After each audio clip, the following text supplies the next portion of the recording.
Sosniko, I like that. So Sosniko versus Ullman. This is dueling space advantages. Pawn to d4, knight to f6, pawn to c4, pawn to g6. Quick, what is the name of this opening? Pawn to, knight to c3, bishop to g7. If you haven't watched my Queen's Gambit video, better go watch it. Pretty good, explains this opening. It's called the Grunfeld. Well, now this is the King's Indian. Pawn to g6 was kind of the Grunfeld earlier, because Black never played pawn to d5. This turned into a King's Indian. King's Indian move. Pawn instead of pawn to d5 would be pawn to d6. Knight to f3. Castles to the king side. Bishop to e2. Pawn to e5. Castles. Knight to c6. Pawn to d5. Space gain number 1, just like we saw in the last game. Knight to e7. Pawn to b4. It's pretty clear. White's attacking on the queen side. Any questions? White goes pawn to b4. Black says knight h5. Pawn to g3, preventing possible intrusion of the enemy knight on f4. Pawn to g3. Pawn to f5. Black counterattacks. In that first game we saw back in the Kasparov game, we saw that White basically just dominated all sides of the board. And Black never really made any spatial gains. Here, and of course that cost him. Here, Black is not going to make that same mistake, and it's going to try to attack. White's clearly got the queen side. It's pretty clear. The space advantage for White is pretty dominant on that side. But now with the move pawn to f4 coming and pawn to g5, pawn to g4, Black's space advantage on the king side looks particularly nice. Now we're looking at this from the White perspective, because, and hint, White's going to win this game. But this is a typical King's Indian. In fact, we're still in opening theory. And White is basically accepting this, saying, you know what, I'm going to actually allow myself to get attacked by the pawns, because my king is on this side. I'm not attacking this side with a king. There ain't no king on this side, right? He's saying, you know what, I'm going to get attacked. I'm going to defend. At the same time, I'm going to be breaking through on this side. Now, a lot of people don't say that attacking on the queen side is going to work, because there's no king. Like, the king side will work, the queen side, will not work. If you believe that, then go watch my other video on how to attack the queen side. Pawn to f5, and of course, this doesn't distract White from doing White's thing. Pawn to f5, knight to d2, bringing a knight towards the queen side, defending the e4 pawn a little bit more. Knight to f6, getting the knight off the edge and preparing pawn to h5. And we see the move pawn to c5, trying to break through on the queen side. Pawn to f4. All right, so here's kind of the starting position for us. Dueling space advantages. White on one side, Black on the other side. Who's going to prevail? This is a topical opening. I've said this before in my videos, topical meaning no one really knows if one side is better here or the other. In fact, actually, computer says triple zeros. They say it's dead even. The question is going to be who can attack faster and slow the other guy down enough in order to win. You're going to see actually that Black doesn't slow White down. Black says, I'm attacking the king. Why do I need to worry about my queen side? You can have my queen. You can have my queen, my bishop, my rook. You can have all my pawns. I just want a king. That reminds me of that YouTube advertisements. Like, you can take all of my money. You can take all of my stuff. Just give me a computer and I'll make $1 million in a day. I don't know about that. But, that's what Black is saying. You know what? I just want your king. You can have everything on the queen side. But we'll actually see how that's not entirely true. Pawn to f4. Both sides are playing very well right now. Knight to c4. Pawn to g5. Here's a quick hint. Always attack, never defend, unless your defense slows your opponent down more than one move. If I put a move in the defense, like king g2 or something like this, I'm only giving my opponent more time to attack because my move isn't slowing them down. If I play, for instance, though, a move like knight f3, I'm getting my knight off a very potentially weak square, and I'm helping to slow down a pawn to h5 push later on because of my queen and bishop. So you can play a defensive move if it slows your opponent down more than one turn. Otherwise, you've got to attack. And it's generally very rare that you can slow your opponent down for more than one turn per move that you play. So about 90% of your moves are going to be on the side you attack. If you don't know what to do, keep attacking. That's spatial gains right there. You've got to use your space. Demands quick attack. So anyway, pawn to g5, and we see bishop to a3. So bringing more pressure along this diagonal, maybe specifically the d6 square. Let me get myself some drink. I'm very thirsty. Excuse me. So bishop to a3, bishop to h3, threatening the rook. Rook e1, rook f7, pawn to b5, continuing the attack, opening up the bishop. Now d6 is becoming a bigger target. Pawn to b5, knight c8, bishop to b2. Okay, so now the idea is to go pawn to a4. Rook e7. Before that, white went pawn to c6, pawn to b6. Brings me to another point. Close down the queen side, close down the king side, close down the side where your opponent has the space advantage. It's really hard to break through when your opponent can't actually bring their pieces to attack your weak pawns. Notice that only our pawn right now, as white, could try to attack their pawn. That's a very narrow area to attack through. There's no way we can attack these guys right now. They're just defended too well, like with our knights and our bishops. They're defended. So closing down is a really, really good plan. King side or queen side. Pawn to b6 is the right move. Don't open up. Don't allow the opening. This is a perfect example of clearly one move on the queen side slows down white for many moves. And so it's totally worth it to play. Now, pawn to b6. Next move was pawn to a4. We've got to break through. Queen e8. Pawn to a5. Excuse me, that's white to move. Rook b8. There's no way to prevent an opening now. A takes b6, a takes b6. White has achieved one open file.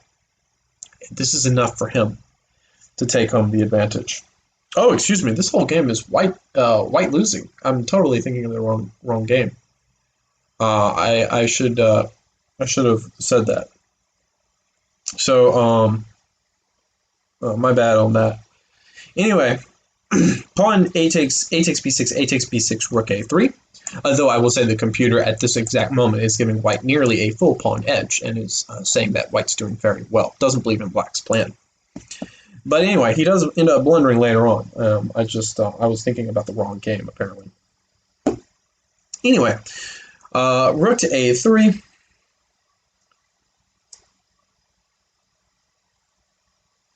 Keep losing my spot because there's so much text here. Pawn to h5, queen to d3, queen to g6. So both sides have completely won on their wings. That's what Silman says here. Both sides have won. What's white going to do with it? Unfortunately here, white started to mess up. It says here the time could have possibly caused a bit of issues for white.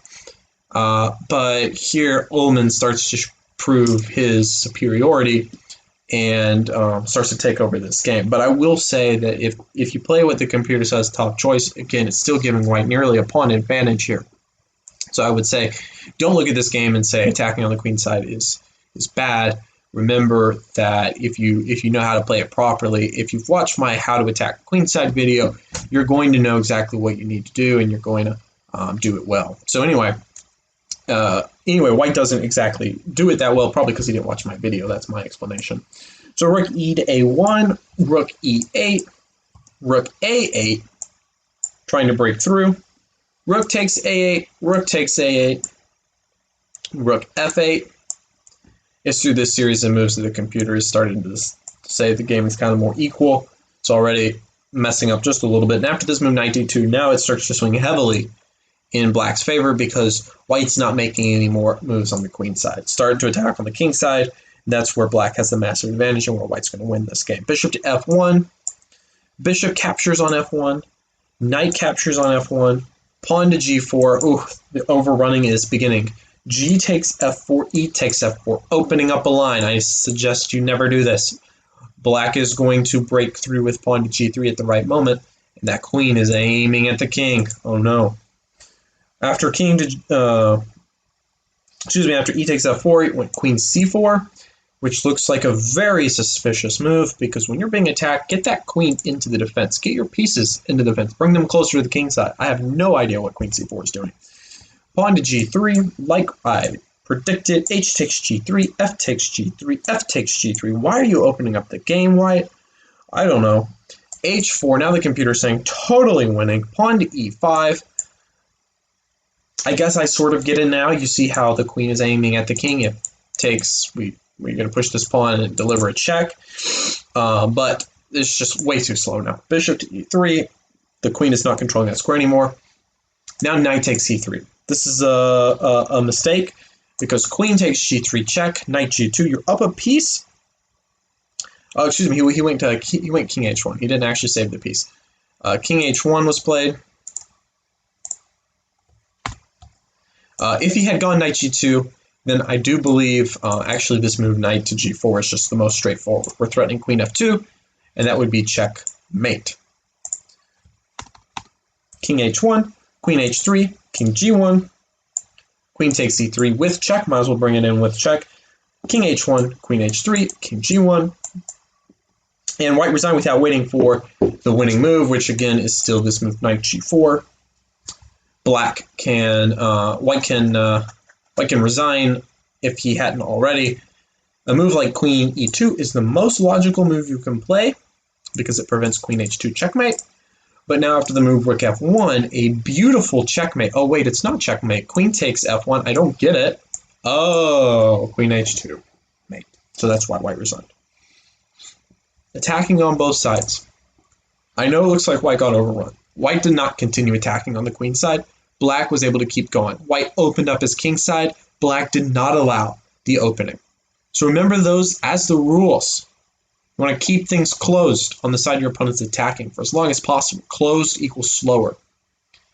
You want to continue your attack without worrying about your opponent's threat unless you have a move that slows your opponent down for a significant number of moves. If you can make a move like pawn to b6, then you're playing to slow down the game a lot more.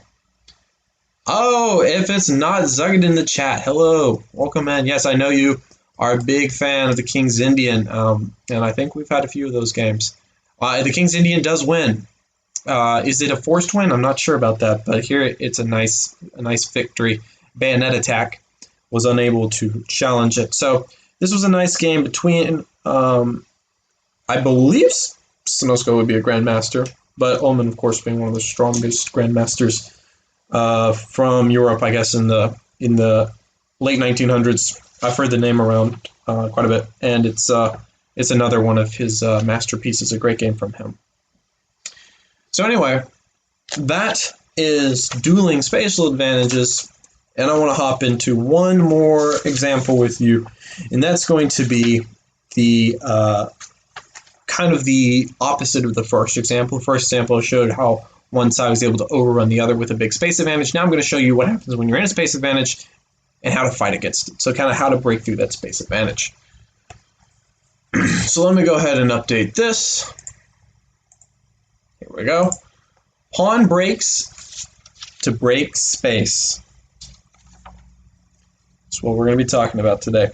Pawn breaks to break space. This is a position where white has a slight spatial advantage. And one would think, based on my original video, that probably, or the first video, first part of this Twitch stream, if you're on Twitch, that the side with the space advantage just wins. Well, it's not entirely true. Sometimes a spatial advantage can actually be a bit of a problem. And I'm going to show you how that can be if you have proper anti-space strategy. So this position is actually black to play, and I flipped the board, but it flipped back, so let me go ahead and flip it one more time. There we go. It's black to play. And here black used a common motif, played the move pawn to b6. This challenges the white advantage and basically forces white to make a decision. Is he going to give up his prized pawn and allow an opening of black's rook onto the powerful a file? Or is he going to try to assert his dominance and keep this pawn on c5? Obviously the latter. He played pawn to b4. Now at this point you would think that white's just kind of clamped down. Everything is good. You can't really challenge this pawn because the knight would capture it. This pawn on c5, the spatial pawn, is there to stay, right? Wrong. White challenged the pawn that was defending the pawn that was gaining the space. Black played pawn to a5. And no matter what happens, white's actually losing material. So in the game, white went queen to a4, which is very logical. If you try to go pawn to a3, which would be to defend the pawn that's defending the pawn that's giving you the space advantage, after a takes b3, white sits back for just a moment. Just a moment. He's very excited about his position. He's got a really strong pawn center. And I won't lie, that pawn structure is nice. Only problem is his rook is going to fall. I think I prefer a rook over space advantage. Just say that much. Space advantage is great sometimes, but not worth a rook all the time. So anyway, that's not possible. And if you try not to lose material by going, by making either capture here, let's say he captures the a pawn. Black is not going to recapture. He's going to finally get rid of this space advantage. He's going to capture here and recapture. So for a brief moment, the material is even, but this a pawn is by definition lost. Rook will capture a5, queen will capture even if you defend it one time. If knight b3, then bishop to b4. Okay, the pawn is going to survive for a couple of minutes here, but this advantage is just really, really nice. For instance, just bishop back to d6, pawn up, kick the knight out. The bishop will drop back and win this pawn. It's not really a question so much of, if you're not losing a pawn, it's more like, well, you got doubled pawns, so those are really bad, and black's got a very strong center now. So black's actually going to be the one with the nice space advantage.